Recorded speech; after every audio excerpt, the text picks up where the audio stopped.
Ooh. Hey everybody, how's it going? Today I'm doing kind of a quick video that's been a long process. Actually about a little over 10 years in the process.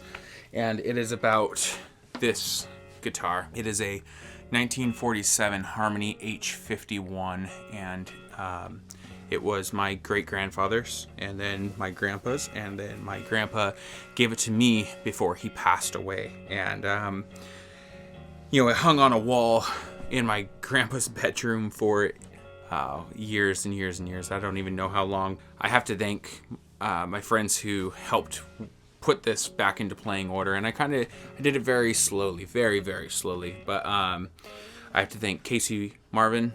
And in 2010, we were chatting at the coffee shop in downtown Vancouver, and I told him about this guitar and told him, about the neck. And the neck was so severely bowed. I mean, it literally was just sagging because it just hung by strings on a wall above a heater. And he said, "Bring it over." And we went to the shed in his backyard, and he started. He said, "We're gonna put a truss rod in it because these didn't have truss rods." And so he started taking off the fretboard, and it literally just disintegrated. It was just so dried out. But that didn't stop him. He routed a dual action truss rod, a slot for a dual action truss rod, and then made this beautiful ebony fretboard and fretted it up. And that was the start kind of to this process. And we swapped out the tuners as well for some Grover open gear tuners.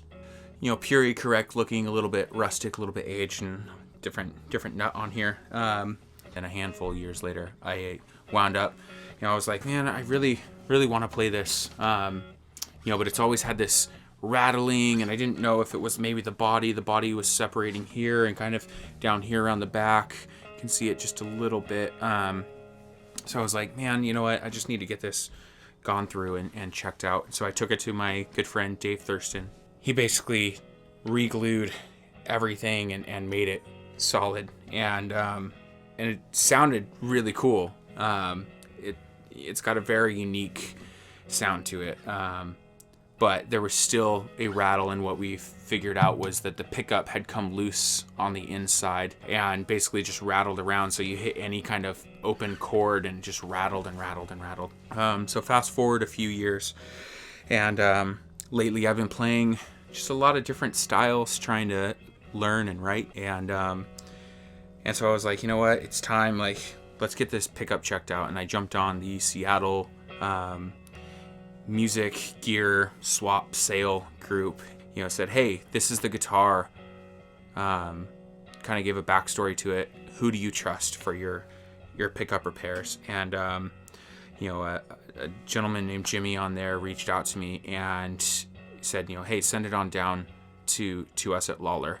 And he was like, I can't guarantee that we're gonna do it. Jason really doesn't do these types of repairs anymore, but let's see what we can do for it. So I desoldered it and sent it down, and I just got the pickup back today. And and this is it. This is kind of the process. So let's go through a time lapse of putting the pickup back in to the body. It's always fun. If anybody's ever done any semi-hollow or hollow body, it's fantastic. But here's a time lapse of it. From Jason. It's been a while since I've had one in. I had forgotten until I saw it that the coil wires don't have lead wires attached. The coil is soldered directly to the bottom plate, and there is not much slack. So when people who haven't opened one up before try, they break the coil wire on the outside and inside, and then you have to rewind them, which is somewhat difficult due to the funky way they made the bobbin. Anyway, everything is to spec. I charged the magnet just in case it was degaussed, and put a little felt over the top of the pickup so I could get some pressure once the cover was put back on, and threw it into the potter for 30 seconds to make sure it won't slowly slide anymore. If it slides too much, the coil wires will break. Anyway, I was thinking P13 which is different, although they look very similar. The P13 has 2 barb magnets and steel core, which give noticeably more output. Yours has 1 magnet arranged like a blade in a coil itself, so it's not as hot as a P13. But it's all working now. I went ahead and did it since the work was minor and didn't want to risk breaking the coil having everything totally loose. Coil wire is so thin you can hardly see it.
Yeah, so as you can see, it takes a little bit of time, a little bit of struggle to get everything back into place, and that's okay.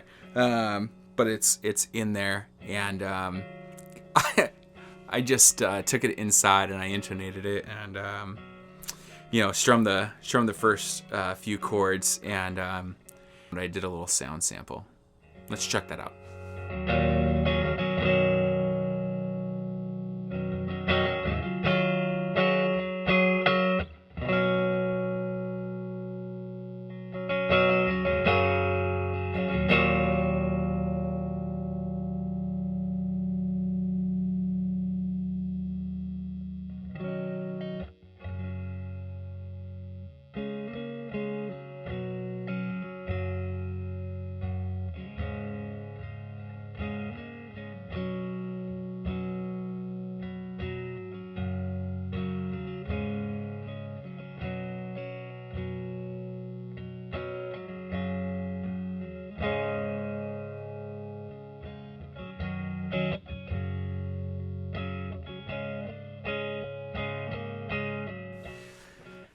So there it is. It's killer. It's amazing sounding. To me, I mean, it's such a cool sound, such a unique sound, such a interesting sound, and the story that goes along with it being my great grandfather's and then belonging to my grandfather and now to me, it was pretty moving for me the first time I played it. I just kind of like laughed, and it was kind of like a choked up, laugh.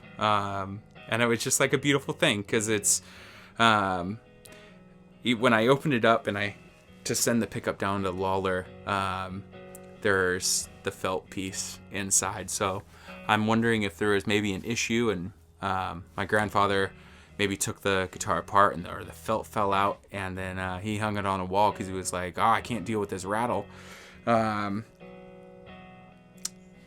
But it just makes me think my grandfather passed away in 2009, and he gave this to me just shortly before he passed away. And I can't help but think, like, this is what it sounds like when my great-grandfather was playing it, when my grandfather was first playing it, and this is what it's going to sound like when my daughter plays it. And it's an absolutely, like, incredible and moving thing. Yeah. It's kind of crazy in my head. Called my mom and let her, know about it, and she was just soaked as well. But yeah, so that's kind of the journey that this guitar has been on. 1947 Harmony H51, and yeah, I'm excited to record with it. I'm excited to show you more sounds with it.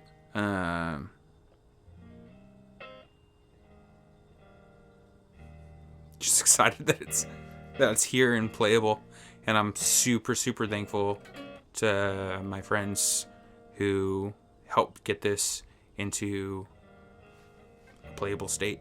So thank you all so much. So cheers, guys, until next time.